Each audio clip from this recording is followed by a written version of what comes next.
సుమన్ టీవీలో మీ business promotions కోసం ఈ కింది నెంబర్ను సంప్రదించగలరు.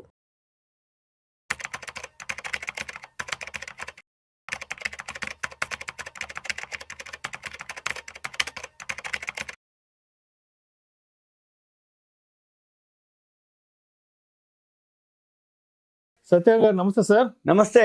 Sathyan garu, EPFO employees provident ఫర్ ఆర్గనైజేషన్, దీనికి సంబంధించి కేంద్ర ప్రభుత్వం రెండు కీలకమైన సర్వీసులకు సంబంధించిన అనౌన్స్మెంట్ కూడా చేయడం జరిగింది. ఒకటి వచ్చేసి పేరు మార్పు, రెండవది అకౌంట్ కి సంబంధించిన ట్రాన్స్ఫర్. సో దీనికి సంబంధించి కేంద్ర కార్మిక శాఖ మంత్రి అనౌన్స్మెంట్స్ కూడా చేశారు.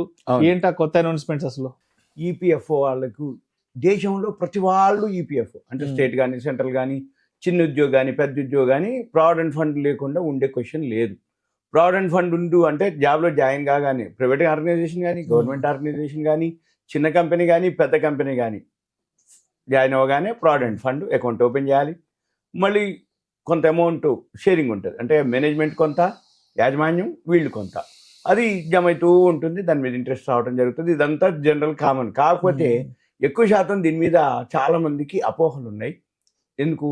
సర్వీసెస్ ప్రాబ్లం, వీళ్ళు ట్రాన్స్ఫర్ కావటం, అంటే ఇప్పుడు కొన్నాళ్ళు పనిచేస్తాడు, ఇంకో దగ్గరికి వెళ్తాడు, ఈ ప్రావిడెంట్ ఫండ్ అకౌంట్ అక్కడ ఆగిపోవటం, బ్లాక్ అయిపోవటం, చేంజ్ కాకపోవటం, ఇబ్బంది పడటం, ఆ అమౌంట్ ఎంత ఉందో తెలియకపోవటం, ఈయన అమౌంట్ జమ అయిపోతుంటుంది, కట్ అయిపోతుంటుంది, కానీ ఈయనకు అప్డేట్ రాదు, ఈయనకు సర్వీస్ ఇచ్చే వాళ్ళు ఉండరు. అవన్నీ ఇప్పటి వరకు చాలా చాలా అనుభవిస్తున్నారు.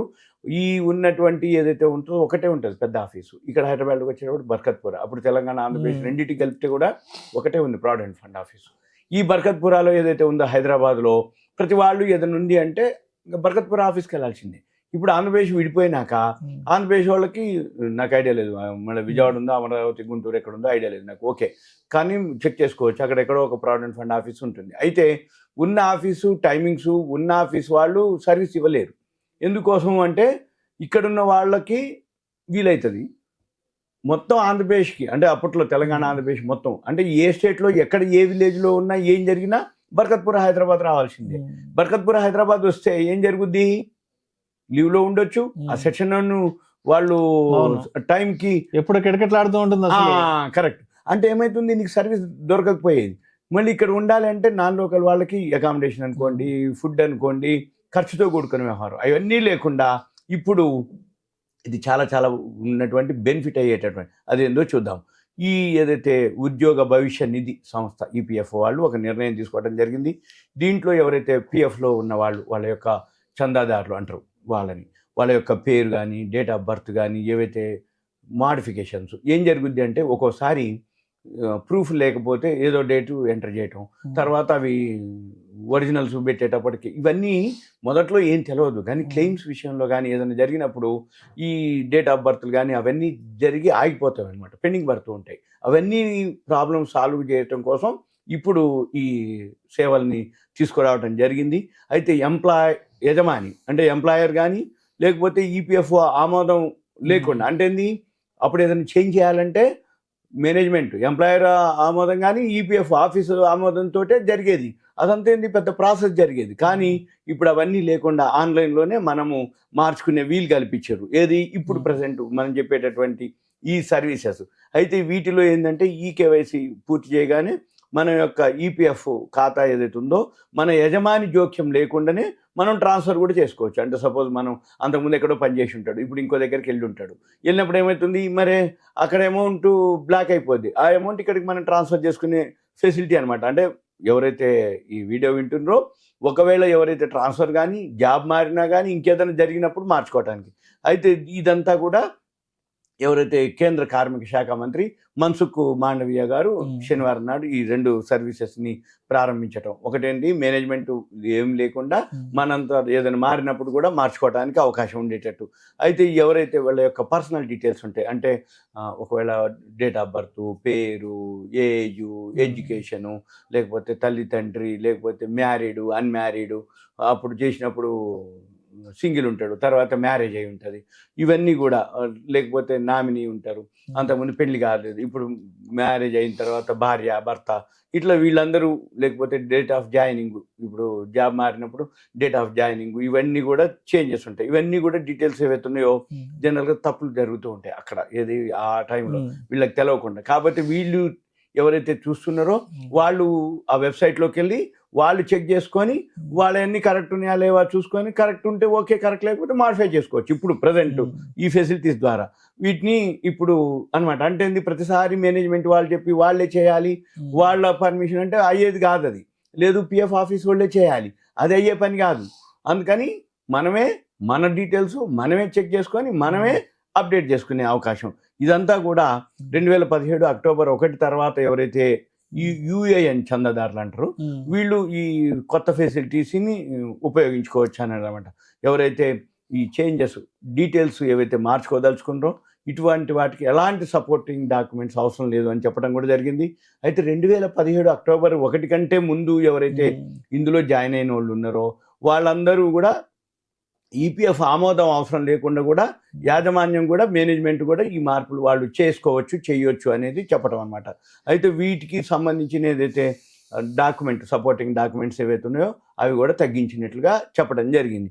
అయితే వీటన్నిటితో పాటు ఆధార్తో లింకు చేయనటువంటి మాత్రం అవి ఫిజికల్ డాక్యుమెంట్లు ఇవ్వాలి. అంటే 99.99% లేవు, అన్ని పాన్ ఆధార్ లింక్ అయిపోయినాయి సెల్కి. ఒకవేళ ఎవరైతే ఆధార్ లింకు లేకుండా కనుక ఉంటే అప్పుడు మనం ఫిజికల్ డాక్యుమెంట్లు ఇవ్వాల్సి ఉంటుంది. అప్పుడు వాళ్ళు ఏం చేస్తారు, వెరిఫికేషన్, ఆ ఫిజికల్ డాక్యుమెంట్లు వెరిఫికేషన్ అయిపోయిన తర్వాతనే వాళ్ళు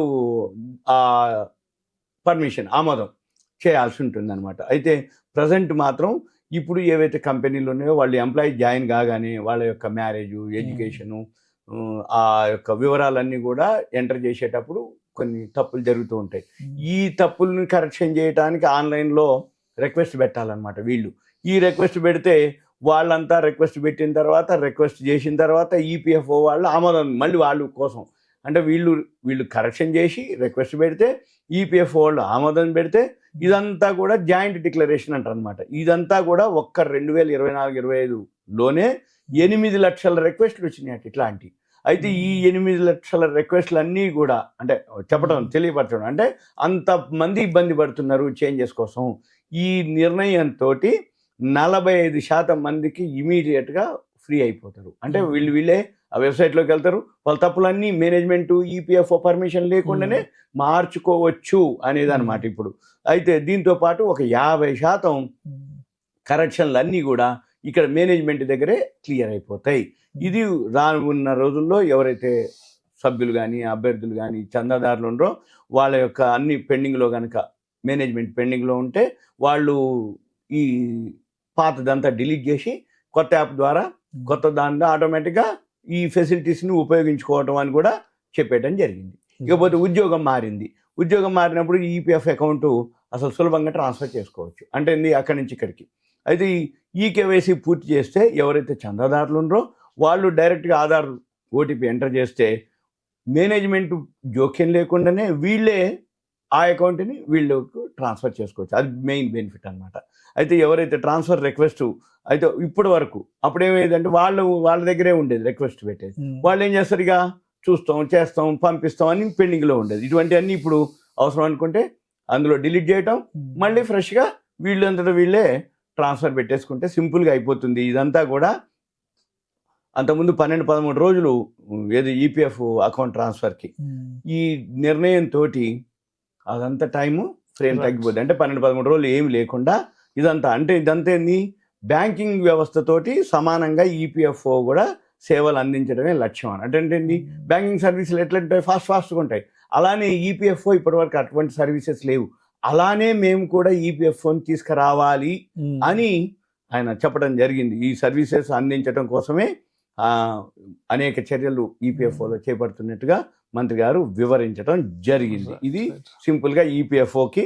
ఇంకా ఇంకొక విన్నపం, ఎవరైతే ఈ వీడియో వింటారో చూస్తారో, బాబు మీరు దయచేసి నాకు కాల్ చేయొద్దు. ఎందుకోసం అంటే ఈపీఎఫ్ఓ నేను విషయం చెప్పడం వరకే, వివరణ ఇవ్వడం వరకే, స్కీమ్ గురించి వివరాలు చెప్పడం వరకే, అంతే తప్ప మీ దగ్గరలో ఉన్న మీ ఆఫీస్లో ఉన్నా కానీ మీ దగ్గరలో ఉన్న హెచ్ఆర్ తోనో మేనేజ్మెంట్ తోనో వాళ్ళతో మాట్లాడి మీరు సాల్వ్ చేసుకోవాలి. అంతే తప్ప నాకు చేసి సార్ ఈపీఎఫ్ఓ నాకు ఇట్లా వచ్చింది అట్లా వచ్చింది ప్రాబ్లం అని అనొద్దు దయచేసి. రైట్. Thank you.